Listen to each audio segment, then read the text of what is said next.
Audio Jungle.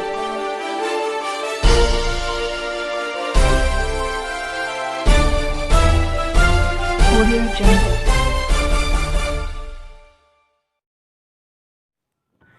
Sushant Singh Rajput की death ने सबको चौंका दिया। एक एक्टर जो खुद अपने दम पर जीरो से शुरू करता है और अपना नाम बनाता है, जो एक्टर इतनी हिम्मत रखता है वो सुसाइड कैसे कर सकता है? किसी को उनकी सुसाइड की बात हजम ही नहीं हो रही है और ऐसे में बहुत सारी बातें सामने आई। सुशांत सिंह राजपूत पिछले कुछ समय से डिप्रेशन में थे और डिप्रेशन का कारण जो सामने आया है वो बहुत चौंका देने। राजपूत की हत्या के बाद कई चीजें बाहर निकल के आई हैं। कुछ मैंने इंटरव्यूज पढ़े हैं, कुछ डायरेक्टली भी बात की है। तो उनके पिताजी का कहना है कि वो फिल्म इंडस्ट्री में हो रही टेंशन के करके बहुत ज्यादा परेशान थे। अभिषेक कपूर जिन्होंने उन्हें लॉन्च किया, उनके साथ हाल ही में एक फिल्म की है केदारनाथ, उनका कहना है कि it was a systematic dismantling of a fragile mind. Ankita जो उनकी लॉन्ग टर्म पार्टनर रह चुकी है, उनका कहना है कि वो सामाजिक रूप से की गई अपमान और बेइज्जती नहीं सहन कर पाया। तो अब मैं आपको बताऊंगी कि मूवी माफिया ने ना कि सिर्फ उनको बैन किया था, सिस्टमैटिक डिसमेंटलिंग, कैसे कतरा कतरा करके उनका दिमाग तोड़ा गया है, उनको मारा गया है।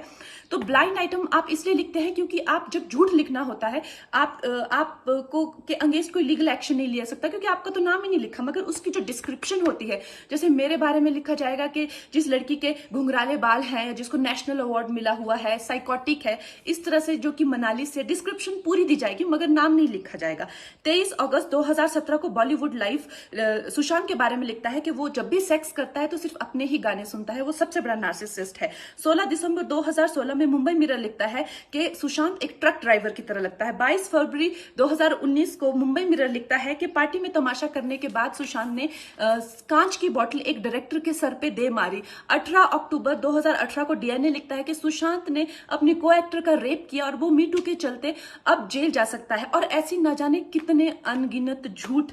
और ये जो बुद्धिजीवी जर्नलिस्ट हैं, ये जो चील कौए गिद्ध हैं जो मूवी माफिया के पाले हुए हैं, ये इसको मेंटल इमोशनल साइकोलॉजिकल लिंचिंग को जर्नलिज्म कहते हैं। मेरे बारे में आज तक जो भी कहा गया मैंने कुछ नहीं कहा, लेकिन जब एक स्वतंत्रता सेनानी के खिलाफ गंदगी लिखी गई, मैंने उस जर्नलिस्ट को कॉन्फ्रंट किया। आपको पता है उसी रात 4 सीनियर जर्नलिस्ट ने मेरे खिलाफ एक गिल्ड बनाई, ऐलान किया गया कि इसकी फिल्म को बैन किया जाए, फ्लॉप किया जाए।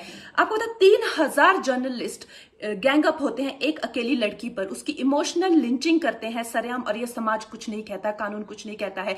मैंने उन पे केस करने की कोशिश की मगर 1 महीने बाद वो गायब हो गई, मेरी फिल्म रिलीज हुई, गायब हो गई। तो मेरा कहने का मतलब ये है कि अगर ये समाज जिस अन्याय की बुनियाद पर खड़ा है और कभी आवाज नहीं, आप ये पढ़ते हैं, चटकारे लेते हैं, कभी आपने सोचा है कि कभी नेपो किड्स के बारे में ये क्यों नहीं लिखा जाता है? तो ये अन्याय का फंदा किसी दिन आपके बच्चों के गले में लटका मिलेगा, आपके गले में लटका मिलेगा। इसलिए जब तालियां बजेगी और सीटियां बजेगी तब आपको पता चलेगा कि क्या गुजरती होगी।